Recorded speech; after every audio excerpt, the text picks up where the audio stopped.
सरसोरा गांव दूर से देखने पर साधारण लगता था, लेकिन उसकी मिट्टी में अपनापन बसता था। सुबह होते ही बैलों की घंटियां, औरतों की बातचीत और चूल्हों से उठता धुआं सब मिलकर गांव को जिंदा रखते थे। इसी गांव के आखिरी छोर पर एक पुराना कच्चा घर था, जहां रहती थी धनिया अम्मा और उसका बेटा भोला।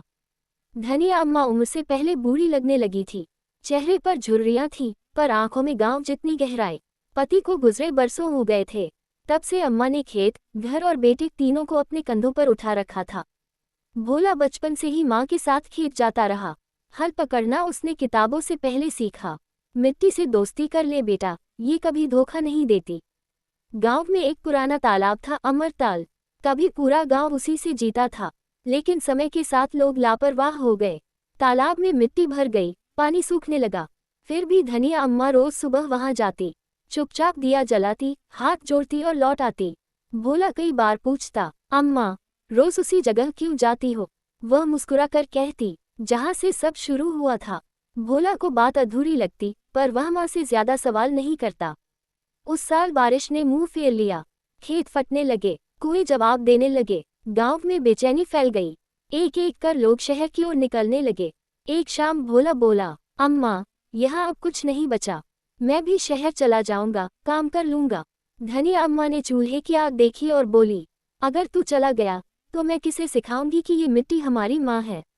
भोला चुप हो गया। उस रात उसे नींद नहीं आई। अगले दिन भोला अकेले तालाब पहुंचा। चारों ओर झाड़ियां, कीचड़ और सूखी दरारें थीं। उसने फावड़ा उठाया। लोगों ने देखा तो हंसे।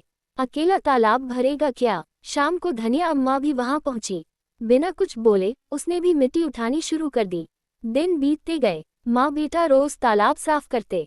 हाथ छिल जाते, कमर दुखती, पर दोनों के चेहरों पर अजीब सुकून था। धीरे धीरे दो चार लोग जुड़ गए, फिर पूरा गांव। एक दिन काले बादल घिर आए। पहली बारिश की बूंद तालाब में गिरी। धनिया अम्मा की आंखों से आंसू बह निकले। भोला ने पूछा, अम्मा रो क्यों रही हो?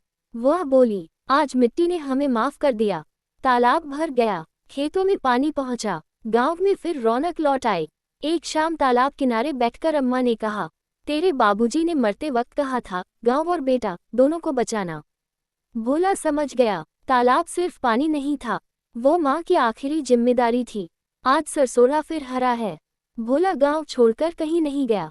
और धनिया अम्मा अब रोज तालाब जाती है, पर दिया नहीं जलाती, क्योंकि अब गांव खुद रोशनी बन चुका है।